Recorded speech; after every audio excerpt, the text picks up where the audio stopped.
Hello, everyone. Welcome back once again to episode 3 of DOR in 5.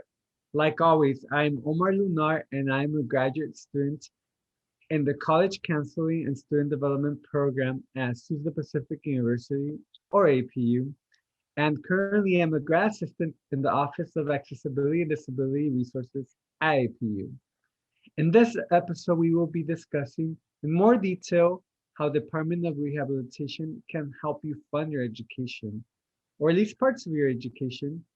To learn this and much more, let's welcome back our guest, Dr. Carmen Varela, the Director of Accessibility and Disability Resources at APU, who will inform us how the Department of Rehabilitation can help us fund for parts of our education.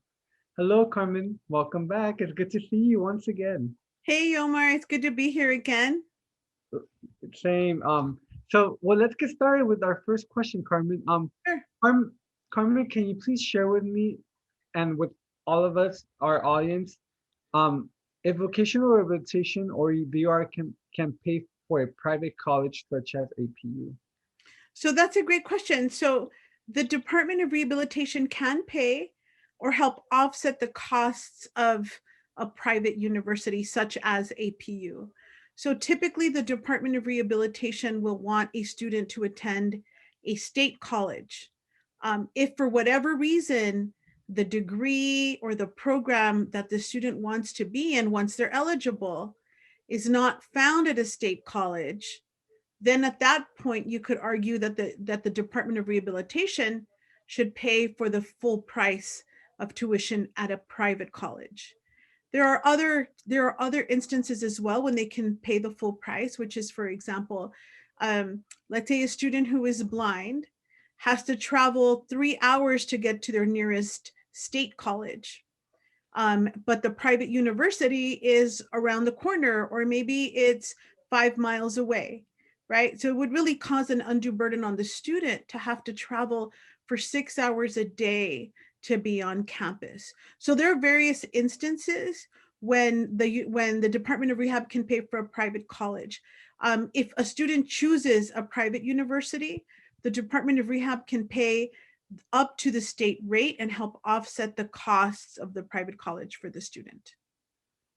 Wow, Carmen, thank you. It's good to know because a lot of us don't know that information. It's Mhm. very important for us to know that. Carmen, for our next question, can you please tell us what other kinds of services can vocational rehabilitation or DOR pay for that are also related to students' education? Yeah, so if you think about anything that as a student is going to cost you money, the Department of Rehabilitation can pay for that. So, for example, from the simplest thing like getting to school, if you take the metro or public transportation or even paratransit, they can pay for your transportation. If you drive your own car, they're gonna pay, I believe, a certain amount per mile, whatever the state rate is, and I don't know what that is at this point because it changes. But they could help pay for your gas. Um, Things that you need on a day to day, right? Books, notebooks, your computer, right? I think the technology piece is an important one. And so for people with disabilities, oftentimes a laptop and some software would qualify as assistive technology because the student needs it to be able to participate in their educational program. They might need something like text to speech or speech to text, or they might need word prediction, or they might need some kind of software to help mitigate the effects of a disability. So the department could do an assistive technology assessment and then pay for whatever technology the student needs. And I've actually seen the department pay for various things: a computer, printers, scanners, even cell phones. So internet access, that's another one. It's another good one, is if a student needs internet access to be able to connect to the internet to attend their classes online, they can pay for the internet. They can pay for things such as any supplies you need for an internship or a practicum. For example, we have a lot of nursing students at APU. The Department of Rehab can pay for the scrubs, can pay for anything that they need, parking on campus, parking at your practicum site. So really, it's anything. The whole idea is that the person with a disability who is going to be attending college doesn't have to have any additional costs to be able to participate in their education. Wow. So they're very essential with providing resources that will help with the learning experience. That's Mhm. also very important to know, Carmen. And this leads to my next question, Carmen. How does the DOR determine what is the appropriate level of education for employment? That's a really good question, Omar, and that question comes up a lot for students. Um, so if, for example, if you are wanting to go to, I'll just do kind of a simple one. If you want to do, let's say you want to be a teacher, right? Um, they're going to see, so what do you need to be a teacher? So there is a website called ONET, onet.org, onet.org, and that's powered by the Department of Labor. And what that does is you can actually look up any job there, and it has a code because that's a code that the Department of Rehab uses. And if you scroll all the way to the bottom, you'll see the level of education needed for every single job. So for example, to be a teacher, you need at the minimum a bachelor's and likely a credential. If you wanted to be a psychologist, you would probably need an advanced degree, like a graduate degree. If you wanted to be a lawyer, then you need to have at least a bachelor's, and then you're going to have to go to law school. So that's the appropriate level, right? So the level has to match whatever your employment goal is.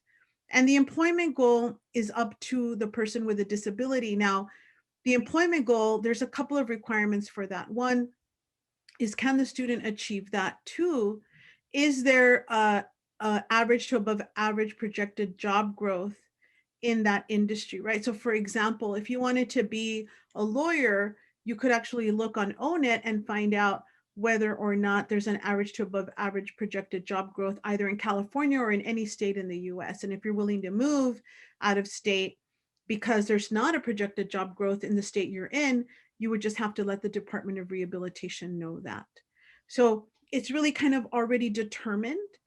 There's some vocations such as, I don't know, maybe being like an insurance agent, which requires a certificate or some kind of a license, but not necessarily a degree. So it just depends on what your employment goal is. If it's a teacher, then you know you've got to do a bachelor's and a credential. If it's a lawyer, you know you've got to do a bachelor's, and then you've got to go to law school, and then you've got to pass the bar. So that's kind of how it works. Thank you, Carmen. And just a few more questions. Can you please explain to us if an individual obtains a degree and a job development services from DOR, but is unable to find a job, can the DOR assist in obtaining advanced education training or degree? Yeah, so I've seen this happen a lot actually, where a person goes and gets their bachelor's. Let's just say I'm just going to throw out a degree. Let's say it's in human services, and they've tried to look for a job, look for a job, look for a job. They've gone to the EDD, they've consistently made applications, sought employment, but maybe there's not a job market, maybe they're not hiring where the person lives, and the person wants to do an advanced degree to be able to compete in the job market.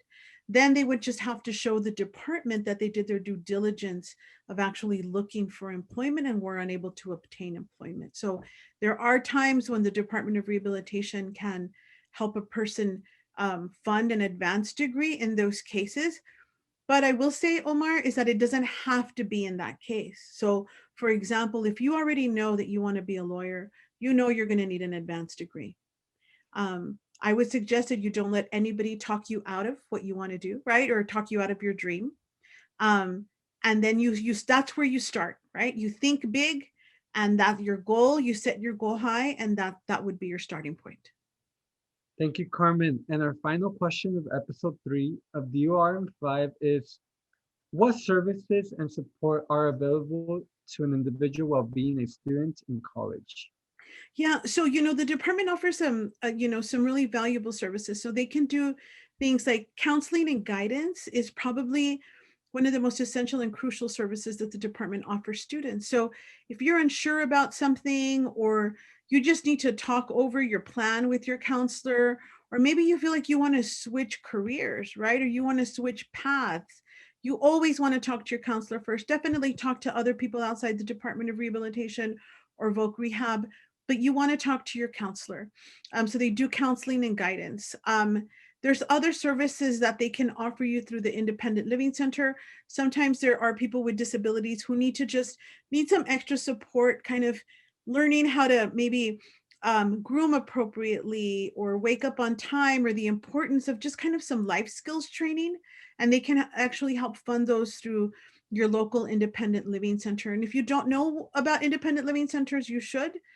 They're all over California. They're all over the country, and they're really they provide critical services to people with disabilities to help them live independently in the community. So those are just a couple of examples, Omar. Thank you, Carmen.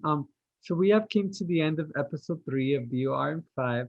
I want to thank you, like always, Carmen, for taking the time to inform our students and just everyone in general about vocational rehabilitation services. And since not many people know about them or how they can assist us with our education, I think it's very crucial that we inform them through this mini series of DOR in 5. Also, thank you all once again for joining us on episode 3 of DOR in 5. And please stay tuned for our final episode of DOR in 5. See you all next time. Thank you. Bye, Carmen.